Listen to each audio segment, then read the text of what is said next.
If you're a heat and air conditioning technician or even a salesperson, what do you need to know about price matching and how it can help you and how it can hurt you and why does it matter? This is a fantastic question. I'm Scott Bell, coming to you live for HVAC Technician Sales Secrets on a perfect day to talk about sales and business and a fantastic day to talk about you. All right, so today's video will probably be a little bit longer than normal because we are going to talk about presentations and price matching and a couple of things that I know can cause some struggles for you. Now, as a on the record matter, I am not a fan of price matching for a couple of reasons. One, it makes you a commodity, and it deminimizes what your skills, talents, and capabilities are as a company. Now, in the mind of the consumer, everybody's the same, but every single one of us has seen Chainsaw Charlie or Cheap Charlie do some work and then end up having it bite the homeowner in the butt later on down the road and have them be completely upset. And I will share with you from the standpoint of profitability and long-term keeping a company in business, like it doesn't really help. So if you have the ability to do some price matching, you really need to think about how you roll this out as a tool versus how you lead off with it as an answer or as a strategy to close deals, okay? So I'm gonna go over this.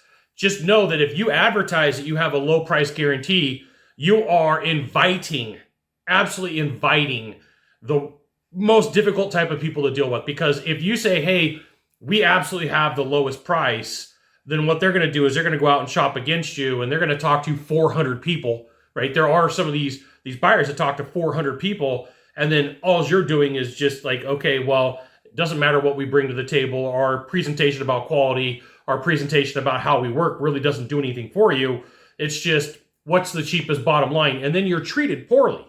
Right? So like on the top scale are the people who are willing to pay and understand like that a company does have to have profit. Mid-level is somebody who's like, I really got to go out and shop a price and, really got to look for a deal. And at the very bottom is I have to have the cheapest. If this guy's nickel cheaper, I'm going to go with him.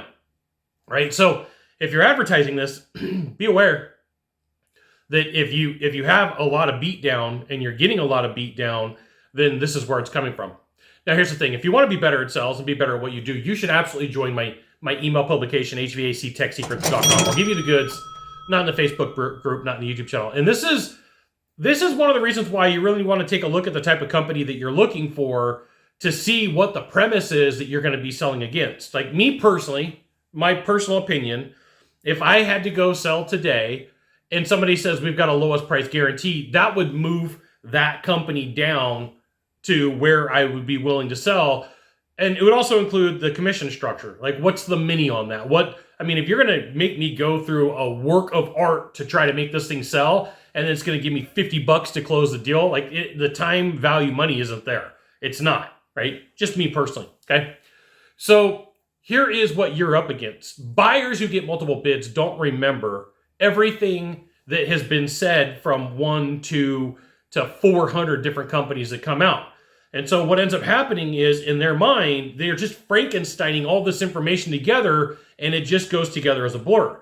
So you absolutely positively have to really talk about scope of work, right? Scope of work becomes super importante when it comes to price matching. So here is one of my favorite questions that I used to ask. Let's say I sit down with Mr. Smith, Mrs. Smith, Mr. Jones, and they're like, hey, do you price match? And my answer was like, sometimes depending upon the situation. And they would always say, what does that mean? I'm like, okay, so you have a company. Do you like them and do you trust them? And if it was not like a resounding, heck yes, I like them. Like, wait a minute. You want me to price match somebody that you don't necessarily like and trust. Okay, in my mind, I'm like putting a check mark, like we got to have this conversation. If this company is given this offer, would you have them do the work? And if they're like, well, like, you're going to pit me against somebody who you really don't want to have do the work. The only thing you're pitting me against is a price, right? So I really want you to think about that. Hey, Mr. and Mrs. Smith, very rarely do we do price matching. It's got to be under a certain set of conditions. Here it is. Do you like them and trust them?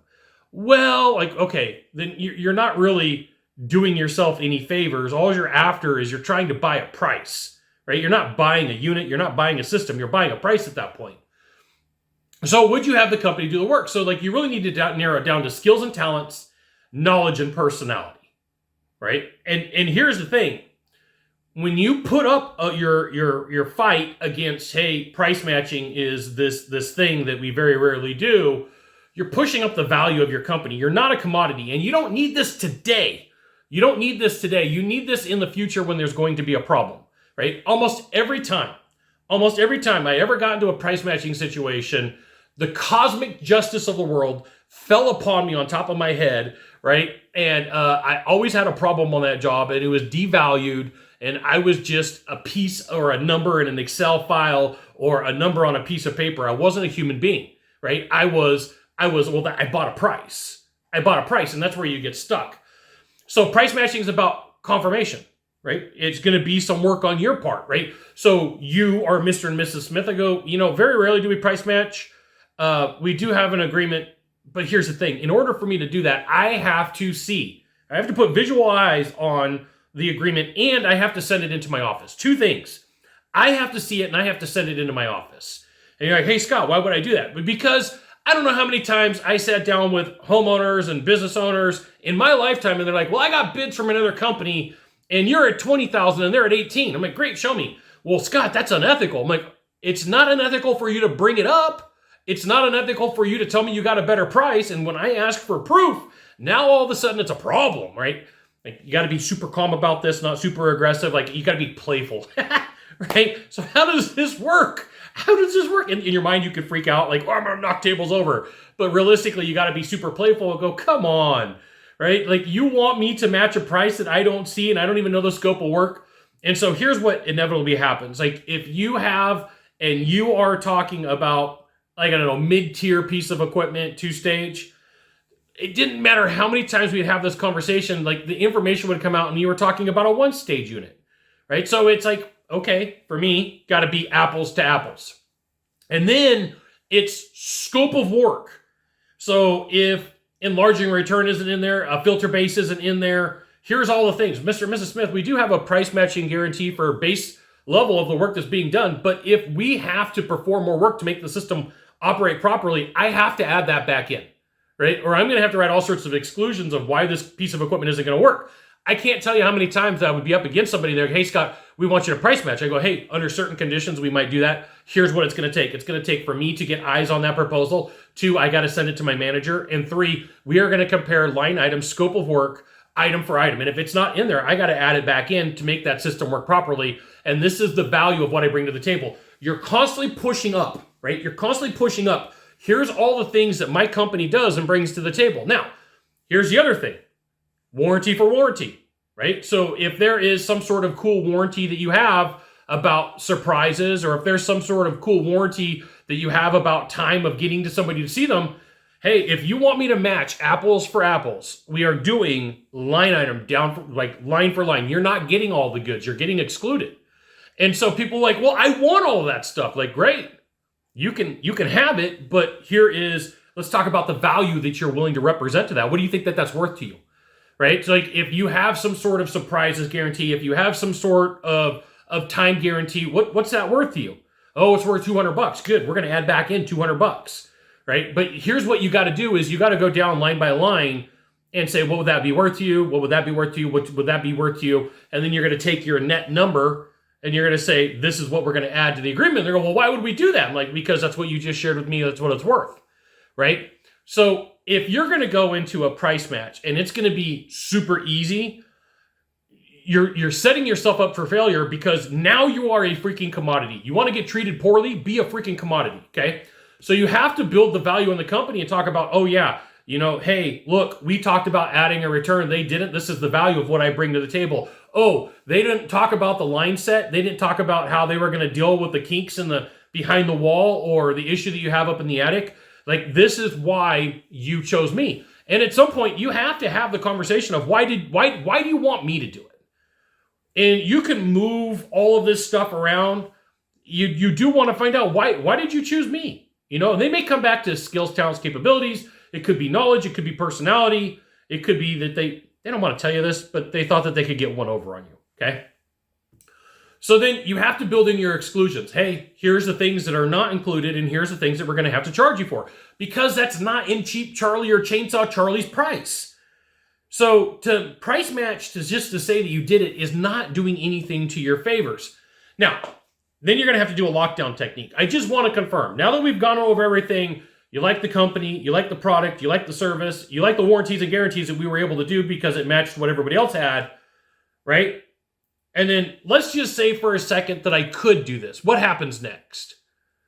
Tell me what you're going to do, because if I go through all of this and I got to take it to the office and I got to go present this and say, hey, here's everything that we're going to go up against, and there's a chance that they're going to say no, right?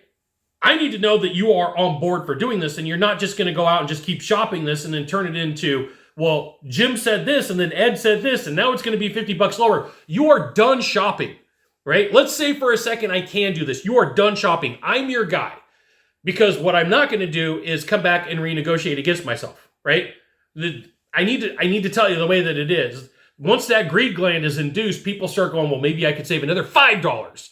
Maybe I could save another 7 cents. Maybe I could save a nickel, right? It gets ridiculous. People who go down this path of price matching, like, they get the thrill, they get the rush, and it becomes a drug. It becomes a dopamine rush, okay? And then you do your lockdown technique. Let's just say that I could do this, right? Let's just say that I could. What happens next? Oh, okay. Well, then maybe we'll get back to you. I'm like, maybe? You want me to go through all of this for a maybe, right? You wouldn't treat a marriage like that. This is insane. So you have to be willing to call people out for what it is, and then be prepared for double and triple dipping. Double dipping is, I want your scope of work for their price, which has less scope of work. Okay, that's double dipping. I want you to price match with longer warranties. Let's say they had a 5-year warranty and you're at a 10. I'm sorry, you're getting price matched at a 5-year warranty, or you could say, hey, for a few dollars more, here's what we could do. And I know that there's probably going to be some homeowners like, Scott, that's not fair. It's my job to get the best price. Well, fine.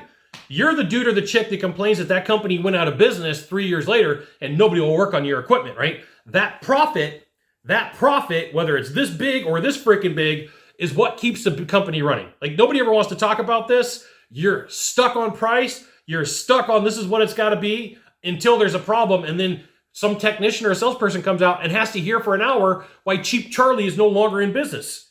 You chose them based on price. Duh. What did you think was going to happen? Okay. I want to match the price with better guarantees. Apple. You got to explain this. Like, if there's a pecking order of this, I would encourage you to map out how you're going to do it. My version may not be your version. And you say, hey, Scott, I don't like the way that you did it. Then don't do it my way. Figure out what you're going to do and come up with a game plan. You have to establish why they want to go with you and what you bring to the table, right? This is super importante. You want to establish, like, look, I am the company because you're freaking good at what you do. There should be a premium for that. I want to go with you because you've got a better reputation in town. I want to go with you because you've got extra warranties and guarantees. I want to go with you because you got better crews, right? That every single one of those should be like ratchet up income, ratchet up income, ratchet up income, or sorry, not income, price, investment, ratchet up price and investment for every single one of those that you have better, right? If you are better in the marketplace, there's nothing wrong with charging more. If you suck in the marketplace, right, and you're all the way down here and you're on the edge of Cheap Charlie, I'm sorry.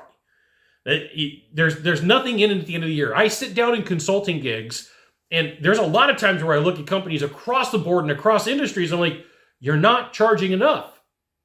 You're not, and it's going to create a problem for you. So be aware. You have to have a game plan when it comes to price matching. And once again, if you don't like my game plan, fine. No problem. You don't have to agree with me on everything. I'm cool with that. But at least come up with one so that you know what you're going to do when you come up against the price matching process. I would take some Post-it notes and say, this is my order, right? I'm going to start here. I'm going to confirm we're the right company. Why are we the right company?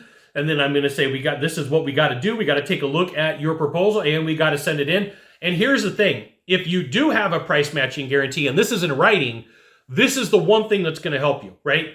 Hey, we are open to doing a price matching guarantee under these circumstances. We have to see the proposal and it has to be forwarded to the office, right? The manager has to see it to say, hey, wait, what's your offer? Because like now you have somebody on your side. What's your offer versus what's their offer? And then confirm. Let's just say for a minute we could do this. What happens next? Are you done shopping? Are you going to go out and shop it again and then again and again? Because I won't do that. there's nothing in it for me. There's no reason for me to come back. Right? I have literally told homeowners back when I was doing sales, hey, look, I'm not a big fan of take it or leave it pricing, but you're putting me in a position where I literally made 50 bucks on this deal. It's not worth it for me to come back. Celebrate that you won. You beat me. If you want to say, hey, I beat Scott and Scott got paid 50 bucks, that's what you got. That's where we're at. I got 50 bucks. It's not even worth the gas to come back. And I'm not saying this to be mean. I'm not saying this to be rude. But at the end of the day, I need to have some skin in the game too. And right now I've got zero. So in a good deal, both people lose, both people complain. You got my complaint. Your complaint is you want to get it for less. I've got nothing else to give, right? That might be one way to deal with it. It may not be the right way for you. You may choose and say, hey, Scott, I don't like your way. But once again, go out and map it on your own. You got one of three things to do from here. Just one of three. Find the subscribe button, click on it, and every time I send out a video, you'll get an update. 2, hit follow. 3, you know what you got to do. Share this video with a friend. We'll see you soon. Thanks for watching.